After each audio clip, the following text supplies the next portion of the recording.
Hello viewers, আসসালামু আলাইকুম। আশা করি সকলে অনেক ভালো আছেন। জমির খাজনা প্রদানের জন্য এখন থেকে আপনার ভূমি অফিসে গিয়ে দৌড়াদৌড়ি করার কোনো প্রয়োজন নেই। আপনার হাতে থাকা স্মার্টফোন দিয়েই কিন্তু আপনি জমির খাজনা খুব সহজে প্রদান করতে পারেন। খাজনা প্রদানের পরপরই কিন্তু আপনি জমির দাখিলা এবং খাজনা প্রদানের যে রসিদ ডাউনলোড করে নিতে পারবেন। অনেকেই বলে থাকেন যে নিজে থেকে এটা করলে অনেক সমস্যা হয়। আসলে এরকম কোনো সমস্যাই হবে না। আপনি জাস্ট পুরো ভিডিওটি শুরু থেকে শেষ পর্যন্ত দেখলে বুঝে যাবেন যে খুব সহজে এটা নিজের ফোনের মাধ্যমে করা যায়। তো চলুন পুরো প্রসেসটা আমি আপনাদের স্টেপ বাই স্টেপ দেখিয়ে দেই। তবে তার আগে একটা কথা বলে নিতে হচ্ছে, আপনি যদি এখনও পর্যন্ত আমার চ্যানেলটিতে সাবস্ক্রাইব করে না থাকেন তাহলে এখনই সাবস্ক্রাইব করে পাশের বেল আইকনটি প্রেস করে দেবেন, যাতে নতুন ভিডিও ছাড়া মাত্রই আপনারা পেতে পারেন।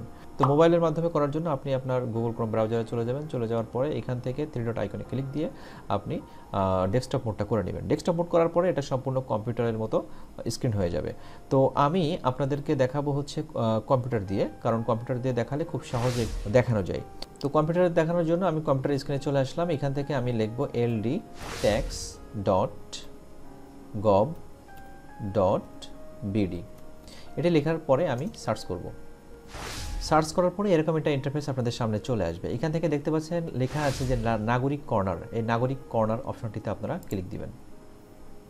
ক্লিক দেওয়ার সাথে সাথে দেখতে পাচ্ছেন এরকম একটা ইন্টারফেস আপনাদের সামনে চলে আসবে, অর্থাৎ ভূমি উন্নয়ন কর ব্যবস্থাপনা সিস্টেম। এখান থেকে আপনাকে প্রথমত নাগরিক নিবন্ধন করতে হবে। নিবন্ধন করার জন্য আপনার এখানে মোবাইল নাম্বারটা আপনি দিয়ে দেবেন। তো আমি আমার মোবাইল নাম্বারটা এখানে দিয়ে দিলাম। এরপরে দেখতে পাচ্ছেন লেখা আছে যোগ করুন। এখানে আপনাদের যে সংখ্যাটা যোগ করতে বলবে সেই সংখ্যাটা যোগ করে তার ফলাফলটা এখানে বসিয়ে দেবেন। তো আমি এই সংখ্যাটা যোগফল এখানে বসিয়ে দিলাম। দেওয়ার পরে দেখতে পাচ্ছেন নিচে একটা অপশন রয়েছে যে পরবর্তী পদক্ষেপ। এই পরবর্তী পদক্ষেপে ক্লিক দিবেন। ক্লিক দেওয়ার পরে এরকম একটা ইন্টারফেস আপনাদের সামনে আসবে। এখন আপনার যে নাম্বারটা দিয়েছেন সেই নাম্বারে আপনার একটা ওটিপি কোড যাবে। সেই ওটিপি কোডটি এখান থেকে আপনারা বসিয়ে দিবেন। তো আমি ওটিপি কোডটি এখান থেকে বসিয়ে দিচ্ছি। তো ওটিপি কোড বসিয়ে দেওয়ার পরে এখানে দেখতে পাচ্ছেন নিচে লেখা আছে যে যাচাই করুন। এই যাচাই করুন অপশনটিতে আপনারা ক্লিক করবেন।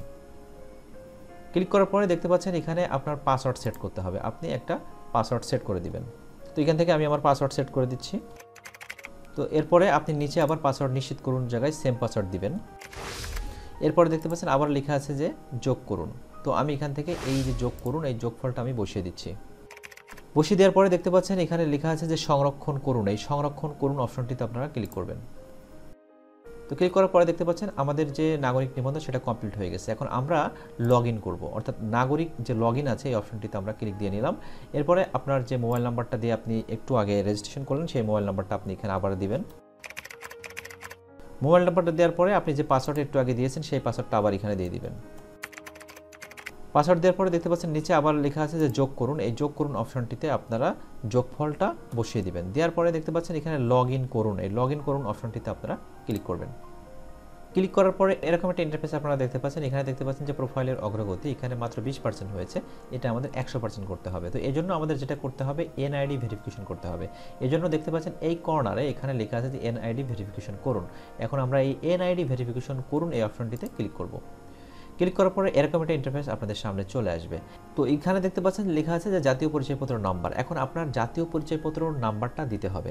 এখন যে জমির খাজনা আপনি পরিশোধ করবেন সেই জমির মালিকানা যদি আপনার নামে থাকে তাহলে অবশ্যই আপনার এনআইডি কার্ড দিতে হবে। কিন্তু যদি আপনার মায়ের নামের জমি খাজনা পরিশোধ করেন অথবা আপনার বাবার নামের খাজনা পরিশোধ করেন তাহলে অবশ্যই আপনার বাবা বা আপনার মায়ের জাতীয় পরিচয়পত্র নাম্বারটা এখানে বসিয়ে দিতে হবে। সহজ কথায় বলতে গেলে খতিয়ান যার নামে ঠিক তার পরিচয়পত্র নাম্বার এখানে দিয়ে দিবেন। ওকে, তো আমি পরিচয়পত্র নাম্বারটা এখানে দিয়ে দিচ্ছি। তো এখান থেকে দেখতে পাচ্ছেন জাতীয় পরিচয়পত্র নাম্বারটা আমি দিয়ে দিলাম। এখন জন্ম তারিখটা এখান থেকে সিলেক্ট করতে হবে। আমি জন্ম তারিখটা এখান থেকে সিলেক্ট করে দিচ্ছি। ওকে, তো জন্ম তারিখ সিলেক্ট করার পরে এখান থেকে দেখতে পাচ্ছেন যে যাচাই ও হালনাগাদ করুন এই অপশনটিতে ক্লিক দিবেন। ক্লিক দেওয়ার পরে দেখতে পাচ্ছেন এখন প্রোফাইলের অগ্রগতি হচ্ছে 60%, অর্থাৎ আমাদের প্রোফাইলটা কিন্তু বেড়েছে। এরপরে আমরা যেটা করব সেটা হচ্ছে যে এখান থেকে আমাদের এই খতিয়ান অপশনটিতে ক্লিক দিবেন। খতিয়ান অপশনটিতে ক্লিক দেওয়ার পরে দেখতে পাচ্ছেন এখানে লেখা আছে যে নতুন খতিয়ান যুক্ত করুন। এই জন্য আপনাকে যেটা করতে হবে আপনার বিভাগটা নির্বাচন করতে হবে। এখান থেকে আমি আমার বিভাগটা নির্বাচন করে দিচ্ছি। এরপরে জেলা নির্বাচন করতে হবে। এখান থেকে আমি আমার জেলা নির্বাচন করে দিচ্ছি। আপনারা আপনাদের জেলাটা নির্বাচন করে দিবেন। এরপরে উপজেলা নির্বাচন করে নেবেন। এরপরে হচ্ছে আপনার যে মৌজা নির্বাচন করতে হবে। তো তো এখান থেকে আমি আমার মৌজাটা সিলেক্ট করে দিচ্ছি। তো এরপরে দেখতে পাচ্ছেন যে সর্বশেষ খতিয়ান, এখন এই খতিয়ান নাম্বারটা দিয়ে দিবেন। এখান থেকে আমি আমার খতিয়ান নাম্বারটা এখান থেকে দিয়ে দিচ্ছি। তো এরপরে দেখতে পাচ্ছেন লেখা আছে এখানে হোল্ডিং নাম্বার, এই হোল্ডিং নাম্বার না দিলেও চলবে, কোনো সমস্যা নাই। এরপরে দেখতে পাচ্ছেন লেখা আছে সংযুক্তি বা খতিয়ান অথবা দাখিলা, ঠিক আছে, আপনি এখানে খতিয়ান অথবা দাখিলা দিতে পারেন। তো আমি এখানে খতিয়ানটা এখান থেকে আপলোড করে দেবো। তো এখানে একটু বলে রাখি, দেখতে পাচ্ছেন যে সর্বাধিক ফাইলের আকার হচ্ছে 1 MB, অর্থাৎ আপনি যে খতিয়ানটা এখানে আপলোড করবেন সেটা 1 MBর বেশি হতে পারবে না, ঠিক আছে। তো আমি আগে থেকেই মোবাইল দিয়ে ছবি তুলে রাখছি খতিয়ানের, সেই ছবিটা আমি এখানে আপলোড করে দেবো। আপনারা আপনাদের স্ক্যান ফাইলও দিতে পারেন অথবা মোবাইলের ছবি তুলে সেই ছবিটা রেজুলেশন ঠিক করে তারপর এখানে আপলোড করে নিতে পারেন। সো আমি এখান থেকে আমি আমার যে খতিয়ানটা আছে সেটা এখানে আপলোড করে দিব। ওকে, তো দেখতে পাচ্ছেন আমি আমার খতিয়ানটা এখান থেকে আপলোড করে দিয়েছি। তো এরপর দেখতে পাচ্ছেন এখানে লেখা আছে যে মালিকের ধরন নির্বাচন করুন। তো মালিকের ধরন আমি এখানে নিজ দিয়ে দিচ্ছি। তো এরপরে দেখতে পাচ্ছেন এখানে লেখা আছে সংরক্ষণ করুন। তো আমি এই সংরক্ষণ করুন অপশনটিতে ক্লিক দেবো। ক্লিক দেওয়ার পরে দেখতে পাচ্ছেন এখানে নিচে আমাদের যে খতিয়ানের যে তালিকা, সেই তালিকাটা কিন্তু এখানে শো করেছে। তো এখানে দেখতে পাচ্ছেন পদক্ষেপ লেখা, পদক্ষেপের নিচে অপেক্ষমান, অর্থাৎ আমাদের এইটা অনুমোদন করতে হবে, অর্থাৎ ইউনিয়ন পরিষদের নায়েব অফিস থেকে আমাদের এটা অনুমোদন করে দিবে। সাধারণত এটা 3 থেকে 4 দিন সময় নিয়ে থাকে। তো এই জন্য আপনাকে 3 থেকে 4 দিন অপেক্ষা করতে হবে। অপেক্ষা করার পরে আপনার যখন এটা অপশনটা অনুমোদন হবে তখনই আপনি এটা আবেদন করতে পারবেন। তো আমি প্রায় 24 ঘন্টা পরে আমার আইডিতে আবার লগ ইন করে দেখব যে আমার আবেদনটা তারা অনুমোদন করেছে কিনা। এই জন্য আমি আবার পুনরায় এখানে ফোন নাম্বার দিব এবং পাসওয়ার্ড দিয়ে আইডিটা লগ ইন করে নিব।